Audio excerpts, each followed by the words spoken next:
గ్లాసుడైన చాలు నందిని పాలు, కడివిడైన నేమి కల్తీ పాలు. నందిని డైరీ.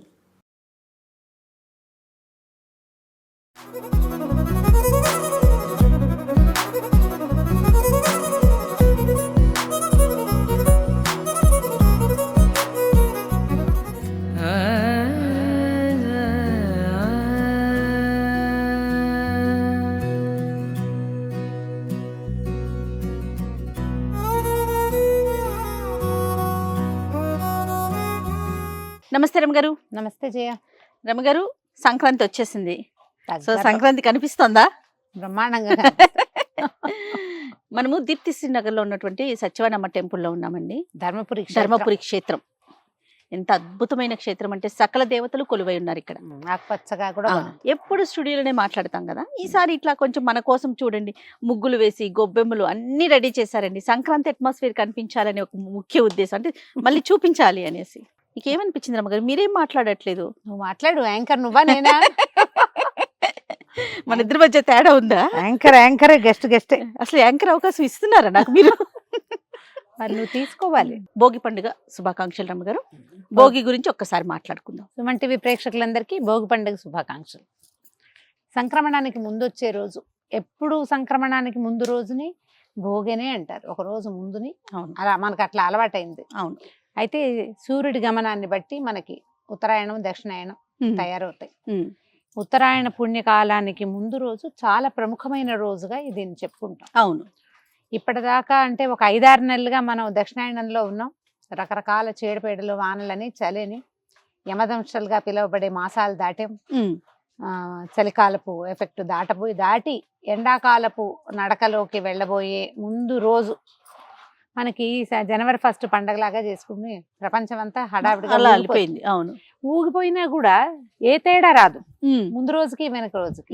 ఇవాళ ఒక్క రోజులో ఎంత తేడా వచ్చేస్తుందో. వాతావరణం మారిపోతుంది, సూర్యకాంతి పెరుగుతుంది, అటు ఇటు మారుతుంది, ఒకేసారి నడక మారిపోతుంది. అవునండి, ఎంత చేంజ్ వచ్చేస్తుంది ఒక్క రోజుకి. పండగ మర్నాడు వచ్చేసరికల్లా మళ్ళీ పూర్తిగా మారిపోతుంది.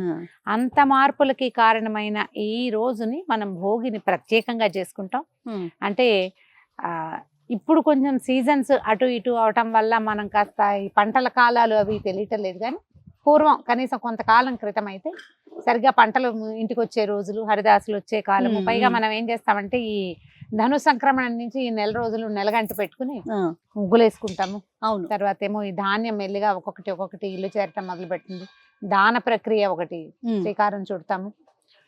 తర్వాత ఇప్పుడు చలి బాగా పెరగటం, ఈ మంచు కాలం అవటంతో రకరకాల దానాలు, మన కంబళ్ళని లేకపోతే నువ్వులని, తర్వాత ఇంటికి వచ్చిన ధాన్యం, కొత్త ధాన్యాన్ని దానం చేయటం, హరిదాసులు రావడం, గంగిరెద్దులు రావడం, పూర్తిగా అంతా దాన ప్రక్రియే నడుస్తూ ఉంటుంది. అవును.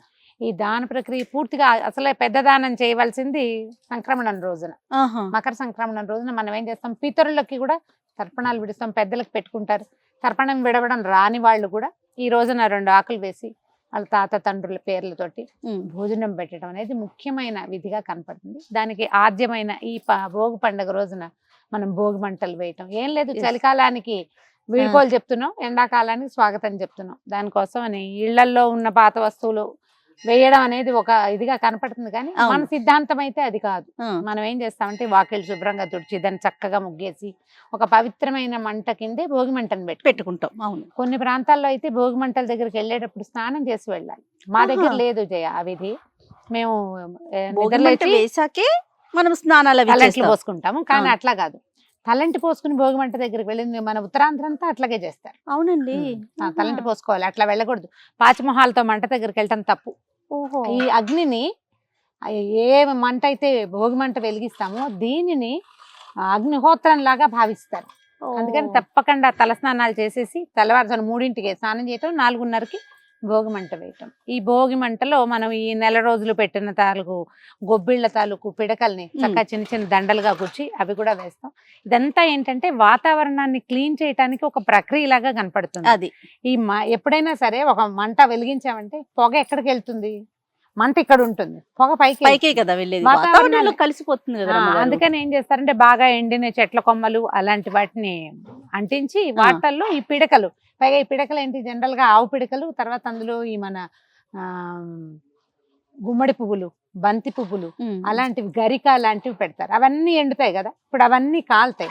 ఈ కాలిన మంట తాలూకు పొగ మళ్ళీ వాతావరణాన్ని క్లీన్ చేస్తుంది. ఈ 4 రోజుల నుంచి పొగ మంచు ఉంది. అవును. ఈ పొగ మంచులో రకరకాల క్రిములు చేస్తాయి. అన్ని దగ్గులు జలుబులే కదా మనకు వచ్చేది. ఈ దగ్గు జలుబు వాటికి ఈ పొగ వైద్యం కింద పనిచేస్తుంది. ఓవరాల్ గా చూసుకుంటే మన భోగి మంటలు కానీ లేకపోతే ఈ గొబ్బిళ్ళు పెట్టడం కానీ ఇదంతా కూడా ఖచ్చితంగా వాతావరణాన్ని శుభ్రం చేసే విధానమే కనపడుతూ ఉంటుంది. ఓకే, ఇంచుమించు మన పండగలన్నీ అంతే చూడు. ప్రతి పండగ వెనుక ఒక ఆరోగ్య రహస్యం దాగి ఉంటుంది. అందుకని ఈ భోగి మంట వేసేటప్పుడు ఏ చెక్కలు పడితే ఆ చెక్కలు వేయటం, చాటలు, చీపుళ్ళు లాంటివి పడేయటం చేయకూడదు. వింటూ ఉంటాను, మిగిలిపోయిన వస్తువులన్నీ కూడా భోగి మంటల్లో వేసేస్తూ ఉంటారు. పనికిరాని వస్తువుల్ని, మిగిలిన వాటిని మనం ఒకటి ఆలోచించాలి. ఈ పొగ మనం ఏదైతే మంట వెలిగించి భోగి మంటని మనం ప్రత్యేకంగా చేస్తున్నామో దాంట్లో నుంచి వచ్చే పొగ మన వాతావరణాన్ని క్లీన్ చేయాలంటే చెత్తలు పడేస్తే ఇట్లా అంతే కదా. శుభ్రమైనవి మంచివి చక్కటి చెక్కలు పనికి వచ్చేవి, వాతావరణానికి పనికి వచ్చేవి కదా. అంటే ఈ ప్లైవుడ్ లాంటివి వెలిగించకూడదు, టైర్ల లాంటివి పడేయకూడదు, బట్టలు పడేయకూడదు. అవి కాదు, అవి కాకుండా మనం ఏం చేయాలి, ఈ పిడకలు లాంటివి గనక వేసి మంచి బాగా ఎండిపోయిన మొద్దు వెలిగిస్తే గనక ఎక్కువ గంటల సేపు మంట వస్తుంది. ఈ చలి కాచుకోవటం, తర్వాత ఏమో ఈ పిడకల పొగని ప్రధానంగా వాతావరణానికి అందించడమే ముఖ్యోద్దేశంగా కనపడుతుంది. తెల్లవారుజామునే తలంట్లు పోసుకోవడం. భోగి అంటే మనం సంక్రమణం అప్పుడు తల అంటకూడదు, అందుకని ఒక రోజు ముందైన భోగి పండుగ రోజునే తలకి నూనె రాసుకోవటం, పెద్దవాళ్ళు ఎవరితోటైనా అభ్యంగన స్నానం చేయటం, నెత్తి మీద నూనె పెట్టించుకోవటం, అవును, తర్వాత చక్కగా తలంట్లు పోసుకోవటం, స్నేహితులతోటి కులాసాగా గడపడం. పెద్ద పండుగ కదా, పెద్ద పండుగ కదా మనకి. సంవత్సరం మొత్తానికి ఒకటే పెద్ద పండుగ, పెను పండుగ అంటారు. పెద్ద పండుగ అవటం వల్ల ముందు రోజే మనం తల స్నానం చేయాలి. ఆ విధి భోగినాడు చేయటమే ప్రత్యేకమైన పద్ధతి. చక్కగా నువ్వు రాసుకోవటం, ఒంటికి అభ్యంగనం చేయటం, ఎక్కడున్న వాళ్ళైనా పండక్కి ఇంటికి వచ్చేసేయటం. కొత్త అల్లుళ్ళకి ఫస్ట్ పండుగ అంటే ఇంకా మరీ విశేషం. కొత్త కోడళ్ళకి, కొత్త అల్లుళ్ళకి విశేషమైన పండుగ ఉంటుంది. భోగినాడు తప్పకుండా చేయవలసింది ఏంటంటే నువ్వులు తింటాం. నువ్వులు తినటం, నువ్వులతోటి ఏదైనా చికెను, లడ్లు, లేకపోతే మనం చిమ్మిరి లాంటితో చేసుకోవటము, వీటిని పంచుకోవటం. తర్వాత బొమ్మలు పెట్టే ఆచారం ఉన్న ఊళ్ళల్లో భోగినాడు బొమ్మలు పెడతారు. ఈ 4 రోజులు ధనుర్మాసం నడిచింది కదా, అమ్మవారు భోగి పండుగ రోజునే గోదాదేవి రంగనాథ స్వామిలో ఐక్యమైంది.